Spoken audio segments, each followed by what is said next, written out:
Hello guys. तो पिछली class में हमने सेक्शन 1, 2 और 4 देखे थे। इस क्लास में हम सेक्शन 3 देखेंगे, जो कि एक इंटरप्रिटेशन क्लॉज है। देखिए, इंटरप्रिटेशन क्लॉज और डेफिनेशन क्लॉज में फ़र्क होता है। डेफिनेशन क्लॉज जो होता है वो कंप्लीट होता है, मतलब आप उसमें कुछ ज़्यादा इंक्लूड नहीं कर सकते। और इंटरप्रिटेशन क्लॉज क्या होता है कि आप इंटरप्रेट करते हैं, आपको और रूम दे दिया जाता है कि आप उसमें इंक्लूड करें या बाकी जगह से, या इसका अगर सिमिलर मीनिंग कहीं और से भी निकलता है तो उसको भी देख सकते हैं, या इसकी तरह सिमिलर चीज़ों को आप इंक्लूड कर सकते हैं।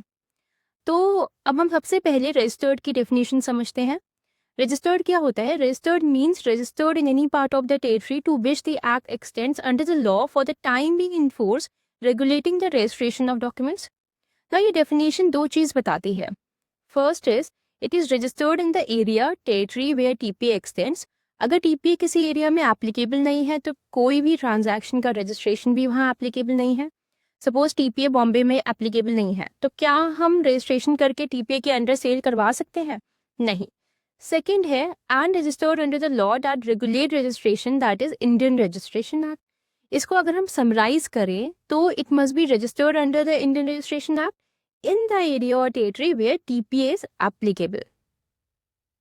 Now, immovable property समझते हैं, पर उससे पहले हम इंस्ट्रूमेंट की डेफिनेशन देखते हैं।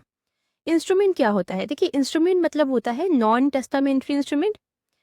एक्ट में इंस्ट्रूमेंट को डिफाइन किया गया है, instrument means a non testamentary instrument. अब टेस्टामेंट्री और नॉन टेस्टामेंट्री में डिफरेंस क्या होता है? टेस्टामेंट्री आपका विल इंक्लूड करता है, और नॉन टेस्टामेंट्री आपका गिफ्ट, सेल, मॉर्गेज, लीज, ये सब होते हैं non testamentary instruments.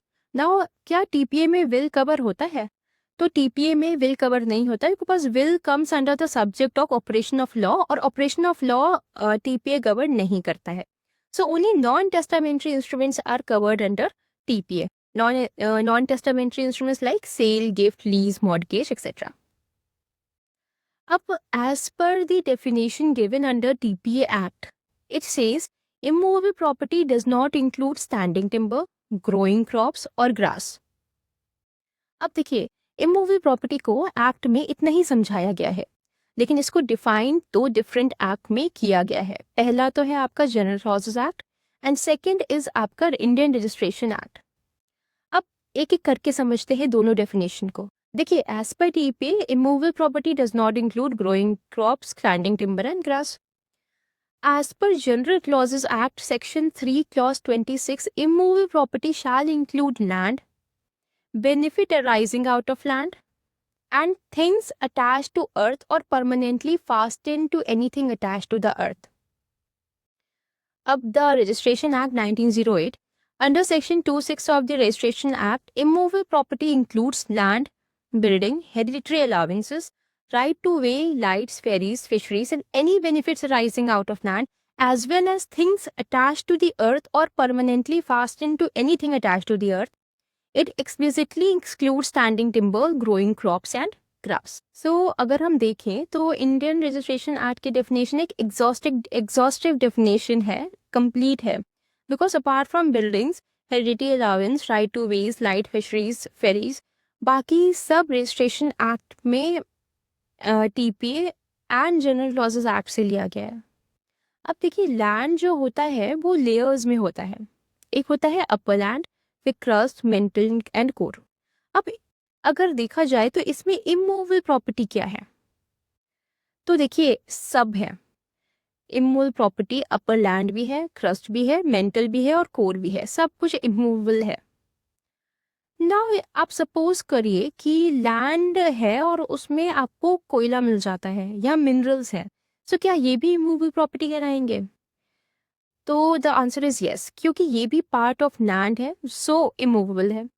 It is interesting, right? So anything and everything under the land is immovable. Now, अगर लैंड में फार्मिंग की है आपने, सपोज आपने आलू उगा दिया, अब इसको क्या ट्रीट करेंगे? इट विल बी मूवेबल और इमूवेबल। तो देखिए, ये है मूवेबल। देखिए, पहली बात तो ग्रोइंग क्रॉप जो होता है वो एज पर इमूवेबल प्रॉपर्टी की डेफिनेशन में इमूवेबल प्रॉपर्टी नहीं होती है। सेकेंडली, हम जब इसको उगा रहे हैं तो हमारा इंटेंशन क्या है? हमारी इंटेंशन है टू टेक इट आउट। आलू जब उगाएंगे तो आलू को हम निकाल के बेचेंगे, तो जो आलू है वो आपका मूवेबल हो जाएगा। सिमिलरली पर यहाँ पे देखिए एक स्टैंडिंग टिम्बर, अब स्टैंडिंग टिम्बर को भी एक्सक्लूड कर दिए definition. Standing timber are also considered as movable क्योंकि उसको कटवाने के इंटेंशन से हम प्लान करते हैं। तो एक चीज याद रखिए, एक वर्ड है फिट फॉर टिम्बर पर्पस, जिसका मतलब है फिट फॉर मेकिंग फर्नीचर्स। अब एक केस लॉ देखते हैं। देखिए एक केस है state of Orissa versus Titagur paper mills company limited. इसमें ये बोला था कि woods of sheesham, neem, babool are standing timber so they are movable. इसका मतलब ये नहीं कि शीशम, नीम, बबूल ही स्टैंडिंग टिम्बर रहेंगे, हम इंटेंशन देखेंगे। ठीक है, अब इंटेंशन एक और केस में डिफाइन किया गया था, एक Shantabai versus state of Bombay 1958। So Supreme Court held that if the owner of the tree is interested in the further vegetative growth of tree, that is to keep the tree alive, it is a immovable property. But if it is intended that the tree is to be cut reasonably early, it is a standing timber and movable property. मतलब अगर मैंने tree plant किया है to collect its fruit from it, then it will be immovable. But अगर मेरा intention है to get fruits for 10 years और उसके बाद मैं कट कर दूंगी, then it will be movable considering it is as a standing timber. अब हम आते हैं ग्रास में। ये एक एक वर्ड को हम समझते हैं अच्छे से। सो डेफिनेशन में हमने लैंड को समझ लिया, ग्रोइंग क्रॉप समझा और स्टैंडिंग टिम्बर समझा। अब हम ग्रास में आते हैं। सो ग्रास जनरली ग्रेजिंग के लिए यूज होता है, एनिमल्स को उसको ग्रेज करते हैं, तो इसे हम मूवेबल ही कंसिडर करते हैं।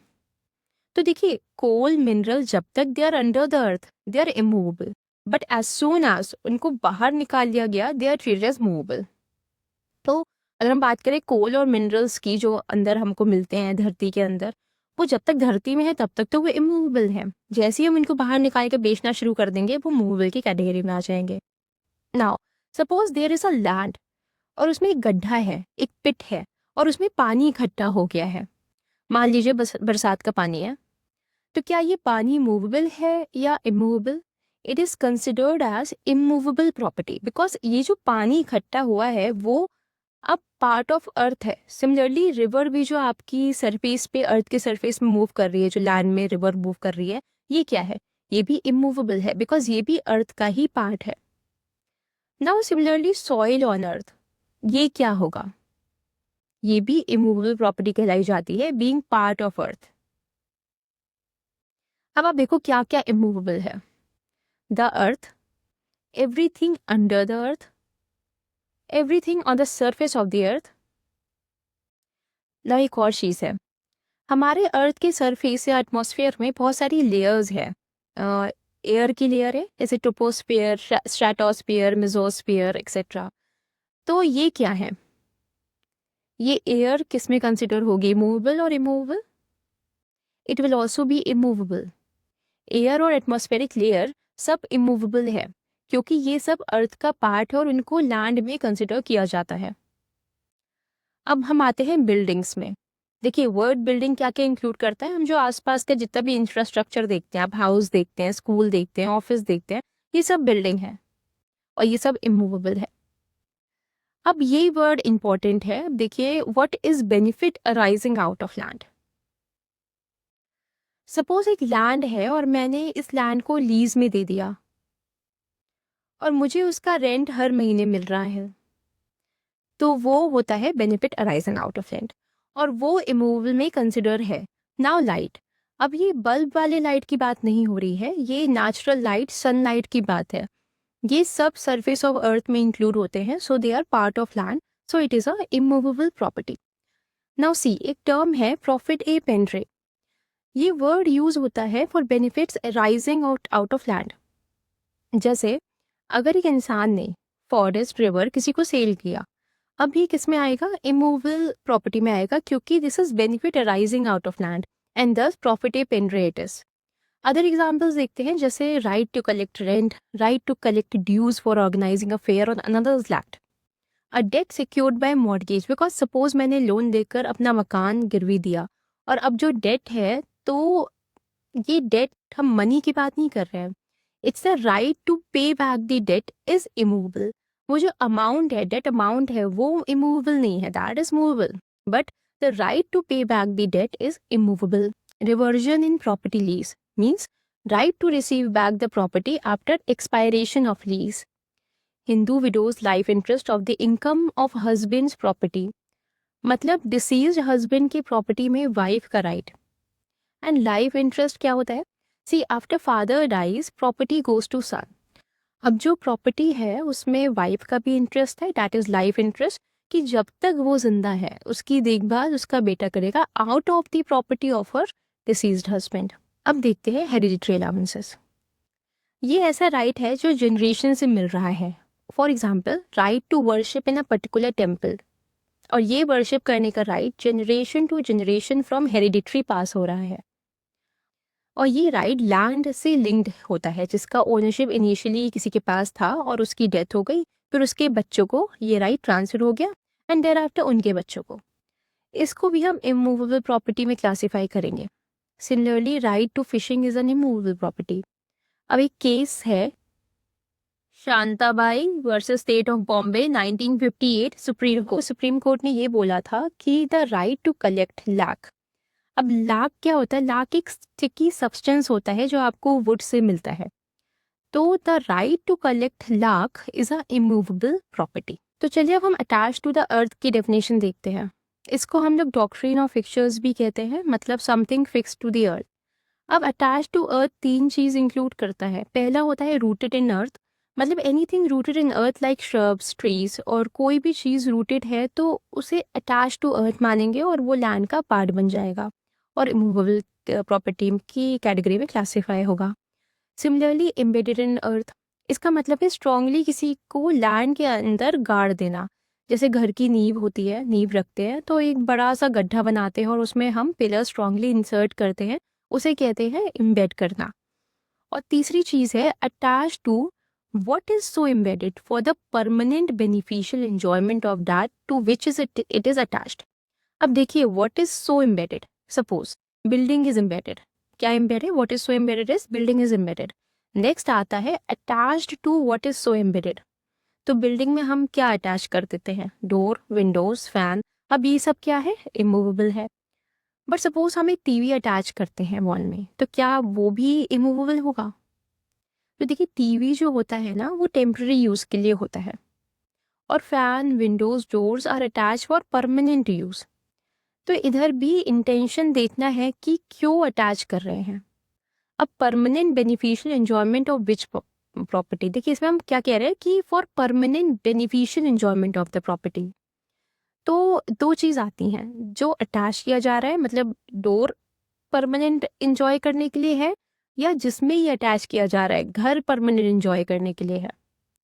तो जिसमें अटैच किया गया है उसका हम परमानेंट बेनिफिशियल एंजॉयमेंट की बात कर रहे हैं। तो अगर हम विंडोज़ की बात करें तो विंडोज़ को परमानेंट एंजॉयमेंट के लिए नहीं लगाया गया है, वो लगाया गया है इसलिए जिससे हम घर का परमानेंट एंजॉयमेंट कर सके। ओके, तो आज की क्लास यहाँ पे ख़त्म करते हैं और फिर नेक्स्ट वीडियो में हम लोग आगे के सेक्शंस को समझेंगे। Thank you.